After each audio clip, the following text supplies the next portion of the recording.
मग 4:30ला घडली तेव्हा बसमध्ये कोणी नव्हतं, कंडक्टर वगैरे असतील. आता मी बस ड्रायव्हर आहे, हा कंडक्टर आहे आणि तुम्ही सगळे बसलाय आणि एका मुलीवर कोणी काय करतं तर बाकीची काय करतो.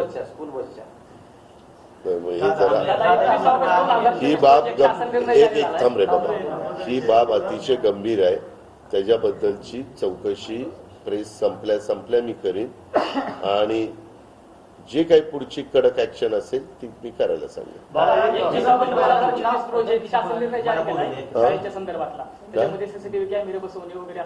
हो केलंय ना. जिल्हा परिषदेच्या शाळा त्याच्यामध्ये अंमलबजावणी केली जात नाही. जिल्हा परिषदेच्या शाळेची परिस्थिती थोडी बिकट आहे म्हणून अंमलबजावणी केली जात नाही.